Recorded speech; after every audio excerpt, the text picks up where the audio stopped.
Hello and welcome to the Thread to Mend podcast. My name is Taylor and I'm coming to you from Baltimore, Maryland, and this is a podcast about all things fiber related.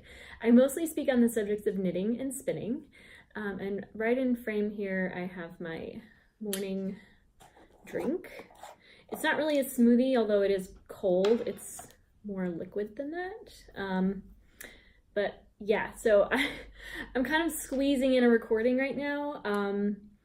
I guess before I get right into knitting, although I generally try to always go straight to that because I think that's probably why you're here. But I've just been so busy. I don't want to glorify busy. I know that we are all busy and busy is relative. But I've just been working a lot and having a lot of fun with that. And so I'm eating and recording at the same time. And by eating, I mean drinking. So forgive me. This is a normal thing that we do in our home. It's evolved over time. Brian and I really like to blend cashews and dates in the blender. And then whatever else we have, we add to that. There is a supplement in here that is like a powdered green thing, which is what gives it its vibrant green, but it probably also has whatever spinach is left in the fridge. I find that if I don't blend the spinach, it will rot. So I just blend it and drink it.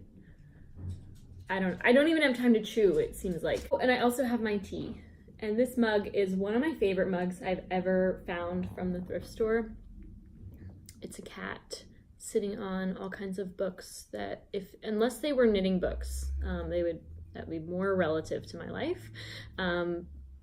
But books on with subjects like chronic fatigue syndrome, do-it-yourself medical testing, hand guide to natural therapy. Yeah, so I don't know when it was I last recorded. I can't tell you where I left off. But I'm really happy to be here and happy that you are here listening. So yeah, I'm just gonna go through my projects completed and projects I've been working on without much thought, and then I might get towards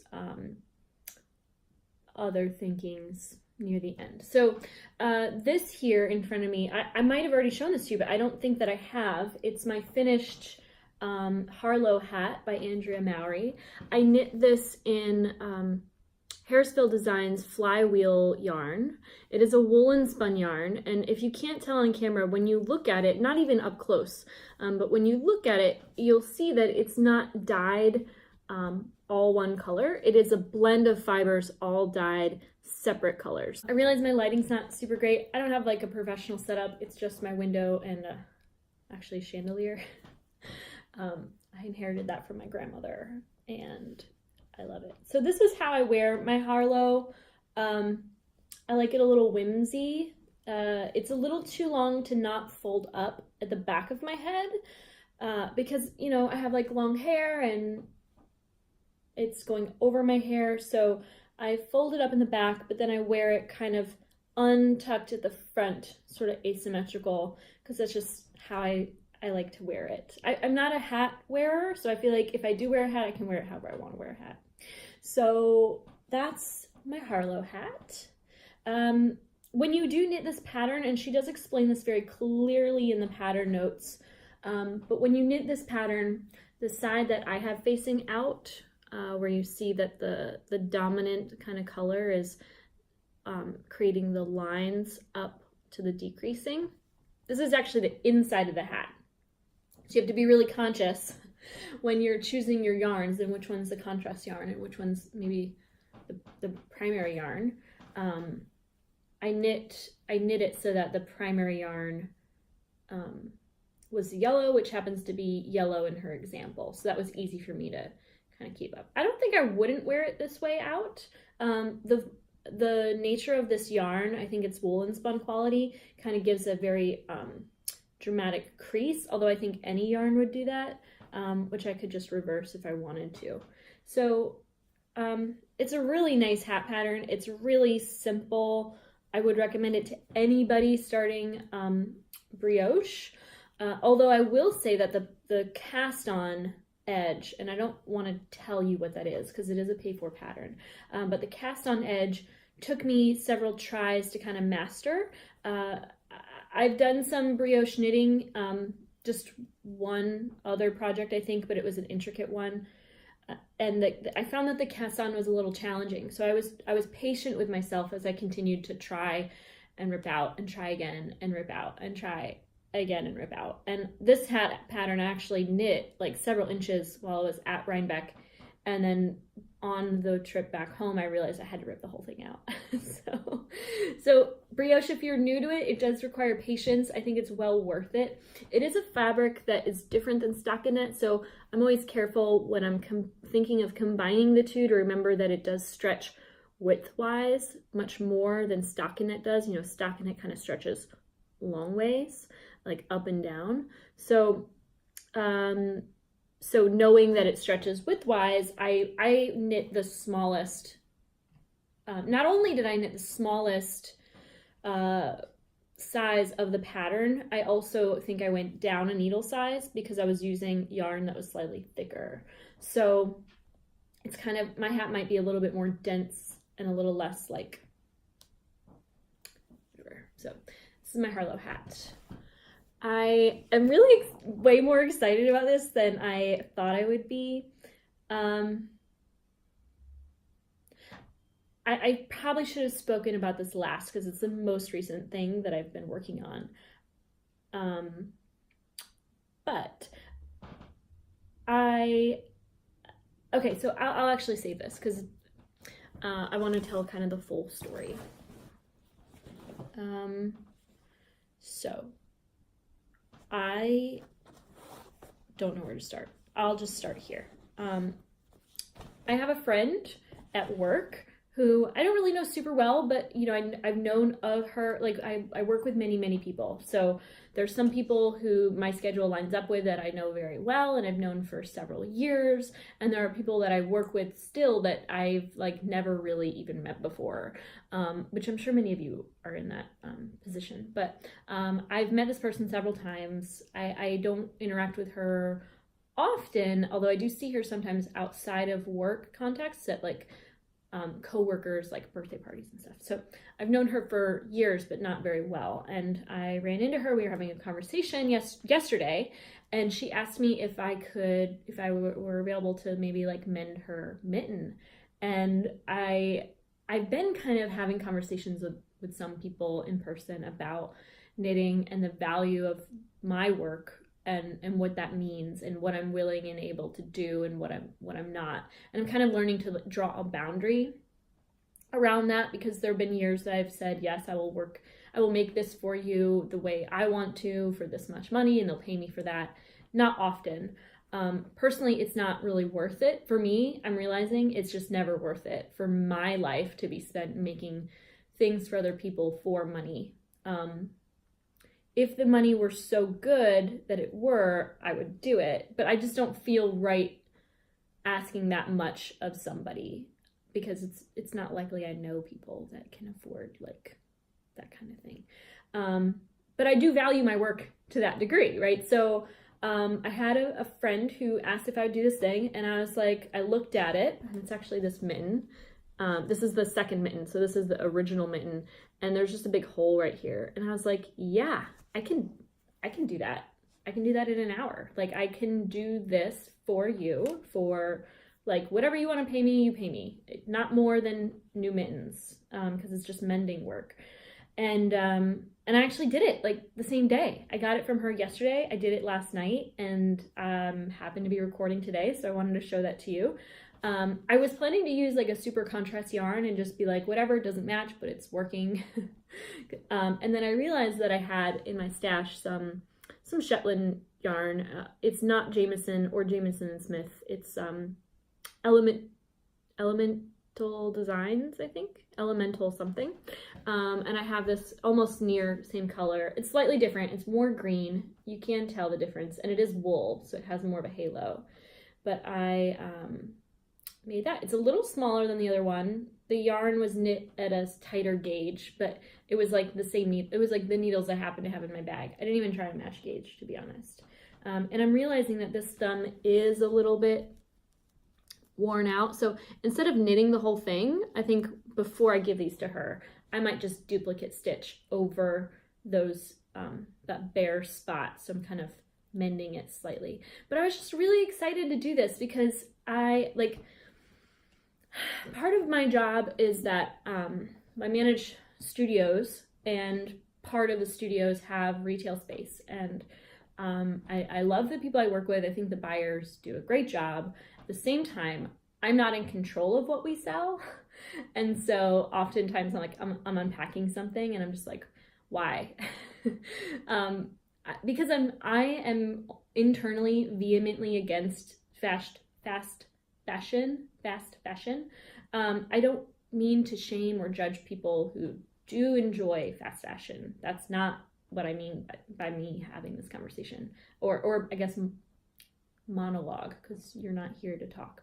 I really just don't like the idea of spending more than a few dollars on something that will be used and thrown away in a very short period of time. I also don't like the idea of spending just a few dollars on something that will potentially last a long time, but the people that I just question every transaction, every purchase that I make. I question, what am I supporting with my financial contribution to this system? And I just fear the future of our planet, like many of you, and I just wonder, when will it end? When will we realize that we can't just fill mountains of garbage on this earth or in our oceans and not face any consequences of it? There are consequences to these things. So anyway, that's kind of what I do in the day. I mull over this in my mind, and while still selling it, because that's my job. But knowing someone at work, I got to mend something that she loved and liked, and this thing that maybe was like, I don't know. I got to mend this thing that is going to last so much longer than it would if it weren't for my hands. So I'm really excited about that. I feel like I might send an open invitation to anyone I know that if they have something that they feel needs mending in order to be used longer and lived in more, always please reach out to me and find out if I can help you. I would love to help if I can. Those are the things I'm excited to do, it seems. I just figured that out. Again, don't know when I last recorded, but one reason why I have been a little absent on the YouTube is that I have a little bit of a cold thing happening. It's been like 5 weeks now that I've been under the weather. Slightly. It's like just right under the weather. And if I do anything that might put me kind of like vulnerable to getting sick, like I get worse. So my body's just like struggling to fight off this bug while I still have this autoimmune immune suppressant drug in my body for like a whole month. So like the day I took this injection, I got sick, and I've been sick for 5 weeks, and I'm just waiting to finally not be sick to take my drugs again, because that's what I need to do to live comfortably. I've spoken to this before on the podcast, but I just have psoriatic arthritis, so I take medication for that now, and my life is so much better for it. I feel very fortunate to have that access to healthcare. I bought myself birds. I love them. They're adorable. They're very cute. I would say they were worth every penny. I can't tell you why, except that I like them. I don't need a reason why, do I? I feel like I do always need a reason why for everything, but this is a little bird made of yarn, and I found this person on Instagram, and her whole Instagram is just full of these birds, and I just thought they were so cute, and before I knew it, I was buying them, because like, why wouldn't you? So I'm going to put this high up on a shelf somewhere. Now, I'm not afraid of my cats finding it and using it as a toy, although I could totally see a cat wanting to destroy this. It's really my dog who finds fluffy things like exciting, and for her, because everything in the house is generally fluffiest for her. But she doesn't go after yarn, and neither do the cats. They know that the yarn is mine. I don't know if they'll know a yarny bird is not for them, so I'm going to be really careful to keep these safe. So I bought this one for me, and I think she made this custom for me. I think that I gave her feedback on a few that she had and what I loved about them, and she just saw like my vision. It was like a soul sister moment. She just knew what I would want. And then I got this little chicken for my mother-in-law. They are so cute. So I'll put right here on the screen her Instagram handle so that you can find her on Instagram. I just PayPal'd her the money and she shipped them to me. So these are super freaking cute. This is something that she does on her website, is she attaches a little message to their leg, and it can be like a little fancy version of a card or a gram or whatever, like a little bird gram. So I'm just gonna hint at my husband that if he ever wants to send me a message, it should be on a bird so that I can start collecting them because I like them. I also like that it's just a person making a thing, and I wanna support that. In my bag here, one other thing she did for me, and I don't know that she does this for everybody, but I thought it was really cool, and I want to show you, is she gave me a little sample of each of the yarns used and noted where they came from, whether they were hand spun or from a particular farm or fiber supplier, and I just thought that was great. And I love how Lopi just needs no explanation. It's Lopi. So anyway, I just think that's great. I don't know where I'm going to keep this, but I'm going to keep it forever. Or maybe I will give Karen the one for her chicken, and I'll have to like cut this. I want to insert a quick little clip of a skein of yarn I spun most recently. It has a few kind of fibers stuck to it, but this is the dark chocolate Cormo fiber that I spun from a fleece. I prepared it on my hand combs, and I spun it. I spun a total of 121 grams. It came out over 500 yards, so this is definitely a true fingering weight yarn, and I'm really excited. There's one little spot right here. You can see a little bit of lighter fiber got into the mix, but I can always work a way around that. Yeah, you can see a tiny little bit of brown there too. I figured that just makes it a little extra special. Yeah, so this is really cool. This is the first full skein of yarn I spun on my new Lazy Kate, which holds the tension of the two bobbins evenly as I ply. And you can see that like this ply is nice and soft and even. It doesn't over squish the yarn. This is a little bit tighter. It makes the yarn a little bit more dense and a little shorter. You lose some yardage the more you over spin. But isn't this just gorgeous? It's so multi-dimensional. I think these two would look really nice together for sure. But I'm thinking of using this as the high contrast color to a sweater of my hand spun. I might keep this out because it's just so bright. I'm not sure that I love it, but I feel like this is the only yarn I have that has a high enough contrast with all these kind of pale, muted, naturally dyed yarns.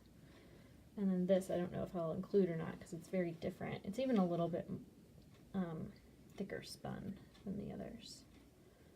Definitely a difference between this and that. So we'll see, maybe a Fair Isle cropped sweater. This sweater I started before Christmas, planning to have it done by Christmas. And then I wanted to knit a Christmas sweater, and I did, and I took no photos of it. So I have no evidence that that happened, which drives me a little insane. But after knitting that sweater, which was made with Lopi, I picked this up and I was like, oh, it's so light.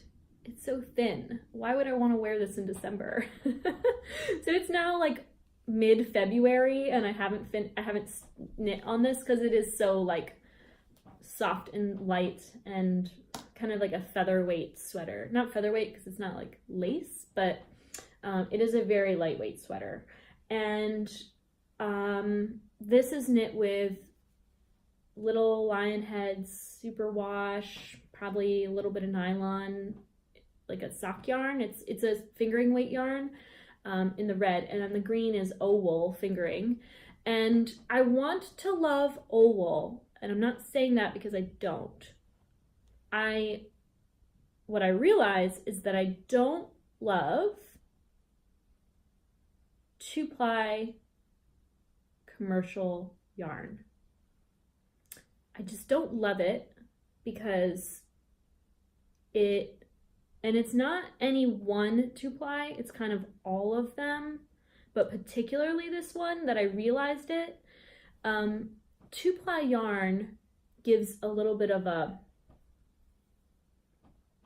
it's like a visual textural thing that happens where because it's machine spun, it's very like consistent, and so that consistency in the fiber lends to the particular quality of 2-ply to be very consistently textured in a way, and it's just this kind of asymmetrical feeling stitch.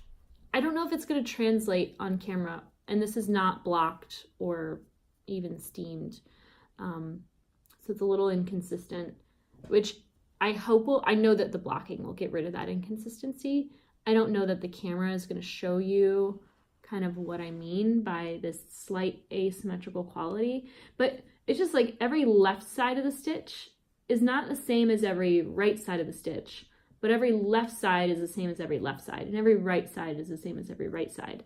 But there's this asymmetry to the stitch, and I just don't, it's just not my favorite. So it's not that it's bad, it's just that I guess I like a round yarn or something. That's my preference. So I think what I'm going to do, because I don't want to spoil myself on that kind of idea, because I have, rewind. This sweater, because of that, everything I just explained, I'm planning to just make it a short sleeve and be done with this. So this is almost exactly what it's going to be. For a minute, I thought I wasn't going to add more to this, but then I wore it around for a while. Like, I was convinced I was going to rip out, and I had more of this knit with color work, but then I ripped back. I'm not going to do any color work on the sleeve because color work has a tendency to kind of constrain the stretch. Like, it'll just not stretch to the same degree as stockinette would. So I'm going to do no color work on the short sleeve. I don't have the patience to do this in long sleeve. I think the long sleeve version is so good looking, and I will maybe knit this again in a long sleeve version, but with different yarn, like more rustic yarn, maybe even in a different gauge, because the pattern is really nice. But I think I just can't handle slippery yarn with color work in a small circumference. Like, the sleeves are such a small circumference. I don't want to do it, and I'm not going to.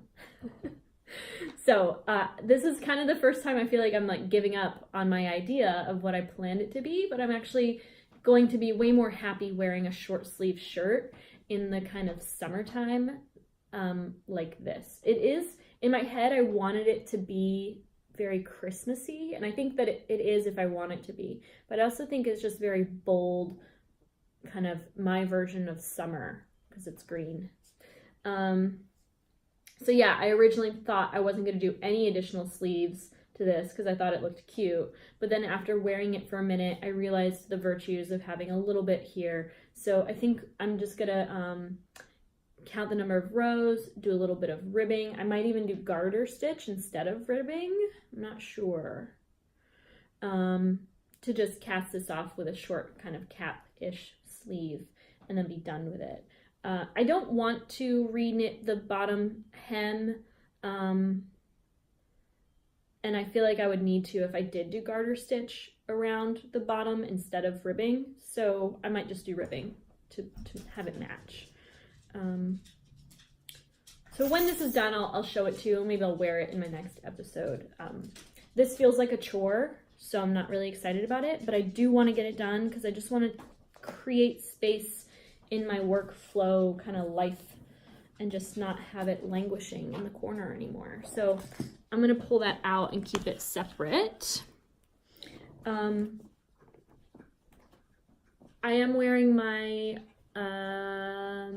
Golden Hour Shawl, which I'm pretty sure I showed you already. But I honestly don't even know, and that sounds so weird, but I haven't watched my own podcast in a minute. And I have been so busy. So let me just hydrate, sorry. So this is my Golden Hour Shawl. It is knit with hand spun that I made from 2 different fleeces. The light brown is from the first Cormo fleece that I've worked with, and I naturally dyed it with black walnut hulls that I found from the park in Baltimore City, right near our home. It's where we take our dog. And then the cream color and the gray color are both from the same natural color fleece that I bought at Rhinebeck in 2017. It is a Cormo cross sheep from Buckwheat Bridge Farm in upstate New York. So the first Cormo, I think that one I got from Maryland Sheep and Wool, and then the other New York State Sheep and Wool. So it's the Golden Hour Shawl by Andrea Mowry. I love this shawl probably more than anything. I like how whimsy and cute it is. I like the natural colors. I love the little pom-pom looking fringe situation. I will repeat that in my lifetime. But I feel like with the baubles, it's like a little over the top, but just enough that it's like really cute. And then I kind of like wearing it with my little plus sign Tecumseh sweater. So that and my hat are my most recent finished objects, and I just have a few more things to show off. So I had started Kate Davies. Is it Kate Davies? Let me just open Ravelry really quick. It's the Ducot sweater, Doocot, and it is by Kate Davies. I started knitting this in Quince & Company's Chickadee, and it is a top-down raglan sweater. I really love the way that short rows are done in this pattern. It's brilliant, and I would do that again. What I never want to do again, and I don't know how I'll ever do that if I don't want to do this, but what I really can't get past, and it's nothing against Kate Davies, this is not a criticism of the pattern whatsoever, it's a criticism of my brain, because I can't get down the idea of knitting in a circle and doing repeats in one round, doing increases in one round and then the next round knitting, and then the next round increasing, and the next round knitting, and the next round increasing, and the next round knitting.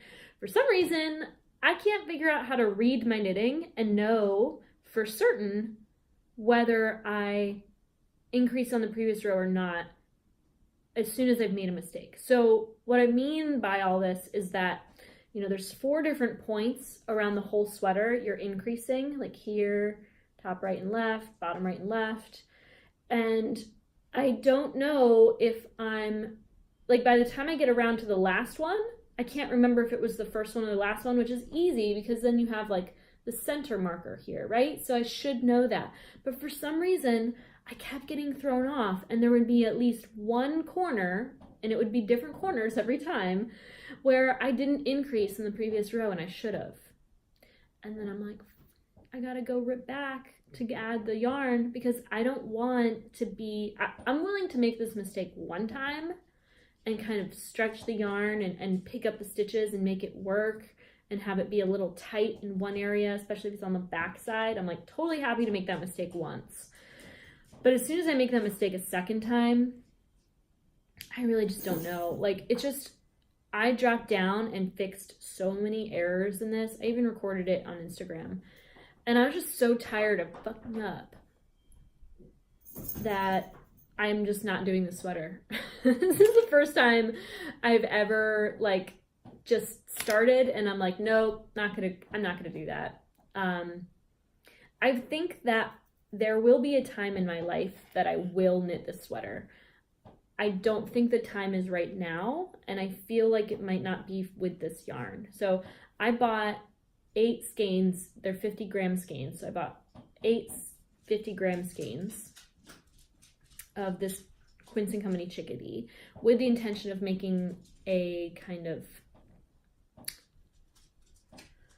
Gainsey style sweater. And then I realized, because I chose the color I loved the most, which was this like natural gray, I realized that the kind of heatheredness of the yarn, you can't probably see it, I'm sorry, I don't have the best lighting, but the slight heatheredness of this yarn might not lend itself as well to a Gainsey style sweater as a real solid color would, just because the light is going to reflect off the different colors differently, and then when you add texture into that, it's very subtle. It might not, the texture might not be worth all the effort because you won't be seeing it. It won't be seen. So I kind of threw that idea out for the sweater quantity, and then I thought I would just do something simple. And I really do want another cropped sweater. So I just cast on this for that. I'm not knitting that sweater with this yarn. As many times as I tried, it's just not happening. So then I felt re-inspired to just pick up my, oh, okay. Last time I spoke on the channel, I mentioned how I wasn't sure if I was going to keep knitting this or start over with new yarn that I will spun. And the reason was because this yarn came out with a little bit of striping. Like there's just a variegation to the natural color in the blending of the fiber. And so I came out with a little bit of striping here. And I wasn't sure that I loved it. And I don't know that I do love it, but I think it's so subtle in person that I'm willing to accept it. And I bought myself, you can see it behind me, a 12-inch extra fine Valkyrie hackle, H-A-C-K-L-E.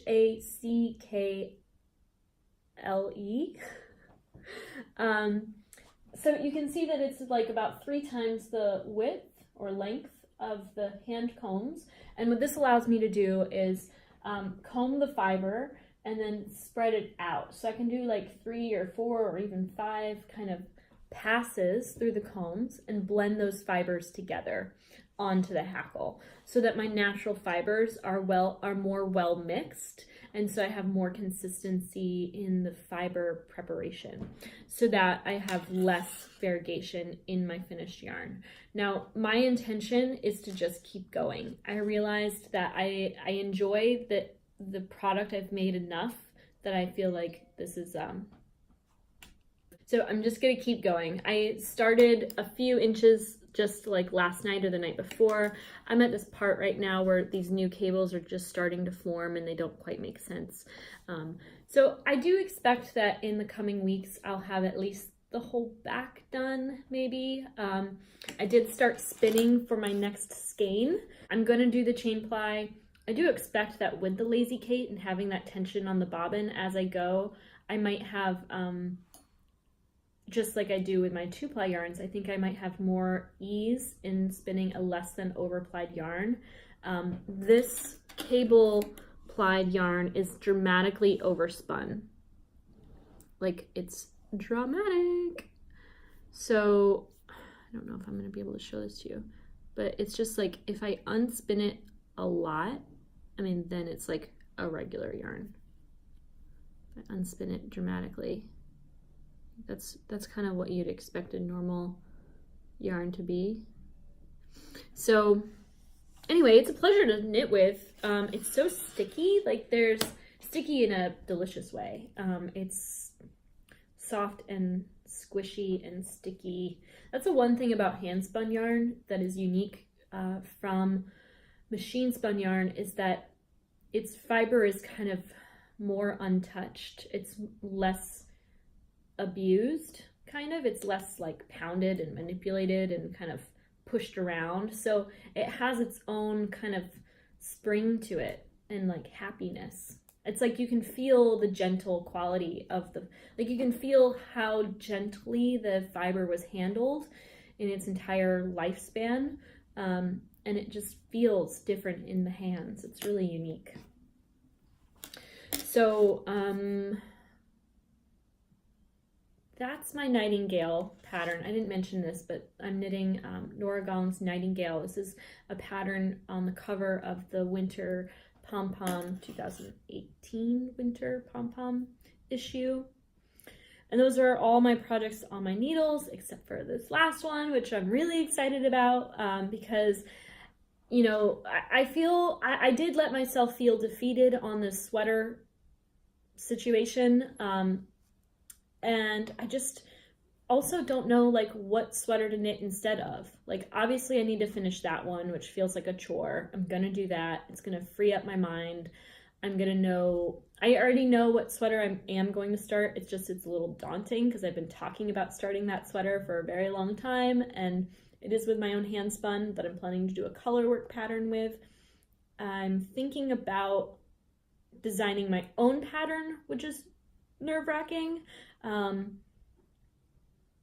But still, I'm excited. So I'm gonna get to that. I need to probably start drawing it up and putting it on paper, which is not normal for me. I don't work with paper. I don't write on paper.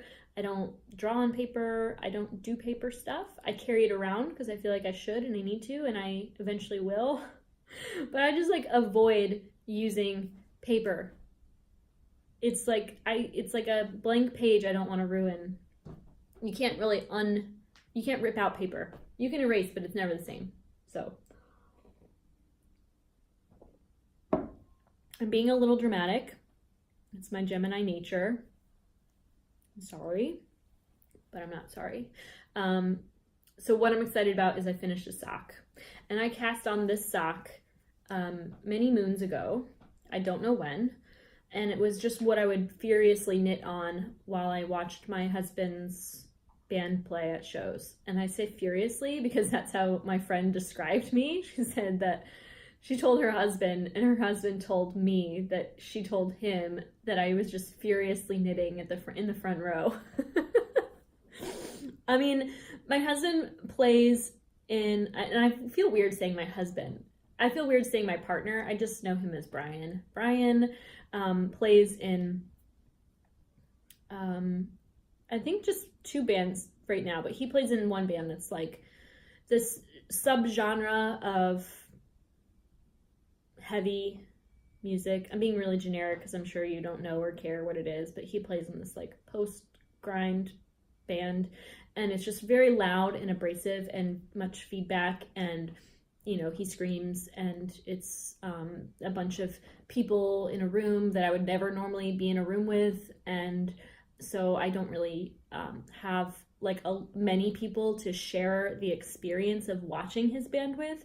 So I do that with my knitting, and it's really fun. You wouldn't know this if you watched me, I'm sure, but like I have a lot of fun trying to knit to the speed of the drums. Like it's really fast. So it's kind of like a speed knitting night. So it is like, I feel like knitting at grindcore shows or what have you, like is one of the most fun places to knit if you're into that. There's so much. I wore this stock all night when I finished it, so it's really kind of dirty. But I knit this sock. What did I do? So I originally put in a little waist yarn for the afterthought heel. So I first did the heel, and then I was able to try the sock on and decide if I was really ready for the toe. And I probably, in retrospect, and with my next pair, if I'm doing contrast heels and toes, I will do this, but I didn't think to. I only switched to the contrast yarn when I was ready to decrease at the toe. I think because I have like bunions and my toe really starts to stick out here and then, you know, tapers in, I think next time I will switch to contrast yarn for a while to knit straight. And then my bunion is gonna actually stretch it out to look like it's decreasing. Like you can kind of see that. And then I'll continue to decrease. So in retrospect, I wish that the toe contrast color started earlier, but that's fine. It perfectly matches the afterthought heel, which is nice because it's symmetrical. But I feel like what matters is how it looks when I look down at my feet, if I want that contrast to be the way I want it to. I feel like the perspective of the wearer is important over just like matchy size and shape. So this sock I've knit with an indie dyer that I bought. I bought this at the Frederick Fiber Festival a year or two ago. I would say 2 years ago. It is a basic superwash fingering weight. I think it has some nylon. I'm not 100%, and I can't tell you the name of the dyer. I'm sorry. It's like it starts with a B and it has an ischius at the end, like Bradalicious or Bragalicious. It's their name, I think. I'm sorry. I have a really hard time remembering, and I know I don't have the ball band anymore. But it's the sea glass kind of colorway, and it's like little micro striping situation with some speckles, really consistent throughout. The yarn is that kind of fingering weight yarn that is really kind of, it lacks elasticity. It's very like kind of hard. It's kind of like flat. It doesn't stretch. And it's a little splitty, although I didn't have any trouble knitting it with splitting, but it's the kind of yarn that it just kind of splits a little bit. I see it in some indie dyers. Like I can tell the base when I see it, and I feel like it might be the same as people describe like hedgehogs fingering weight being a little splitty. So I already cast on the second sock so that I'll have that ribbing to do for a quick minute, and then I know that I'll have several inches of stockinette to carry around in my bag and knit on the go as needed. Which has been I haven't had lately because I knew I was at the toe part, but not sure when, and I needed to knit the heel to know if I was ready to do the toes. I actually wove in all the ends. I just wasn't sure if I wove in this end enough because it is at the toe, and I'm not an experienced sock knitter. I don't know how much end I need to leave in. It looks like I did mess up my Kitchener stitch. I messed up the Kitchener stitch somewhere where it's like pearls instead of knits. I must have twisted the stitches or something. Gotten them mixed up.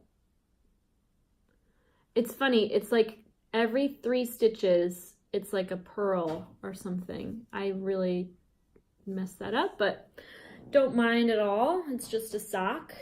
It's probably not going to last very long. So I like the idea of knitting these socks.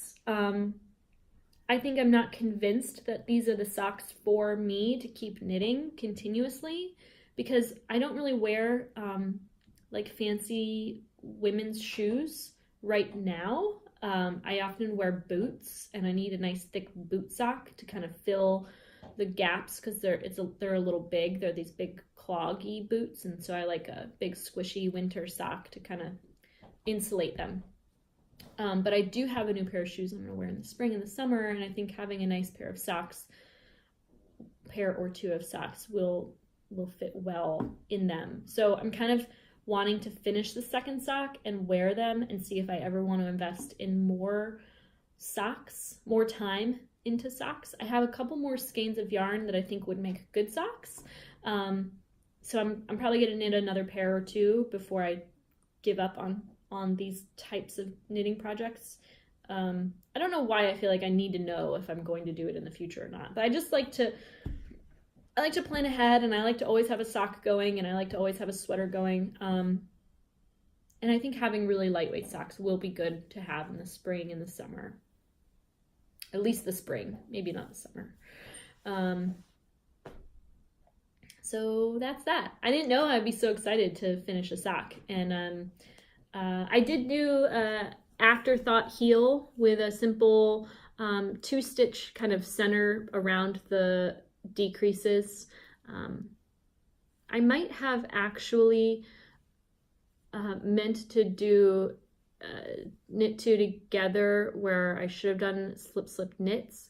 I'm not sure, but I just figured as long as I'm consistent, it doesn't matter. So I'll try to do the same thing on the second sock and hope I don't mix it up. But it does give a nice kind of non-gappy heel.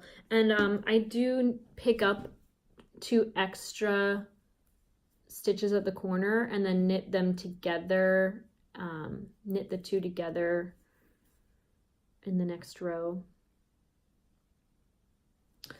to avoid that hole. So this is my finished vanilla sock. I'm excited to do the second. I'm excited to keep knitting on my Nightingale, and then I'm just gonna finish up the chore of that. And I think that I've made up my mind and I can rip this out and re-ball up this yarn so it's not hibernating in this definition. Yeah, I just don't know why it's so hard for me to figure this out. It's just really hard. I think that's it. I think that's it for this week's episode. I'm gonna finish my I'm gonna finish all my things. I'm gonna put on some hand cream. I got this from So Botanical. This is a little shop. It's in Baltimore City in Federal Hill. Yeah. I hope that you are well. Feel free to message me if you have any comments or questions. I love to hear from you. I love knowing people are watching. So don't be shy and please introduce yourself. You can find me on Ravelry and Instagram as Taylor E. Owen. I'll put that on the screen here so you know how it's spelled. I know I have trouble hearing people sometimes and knowing how things are spelled. So I hope you all have a great day and I'll talk to you soon. Thanks so much. Take care.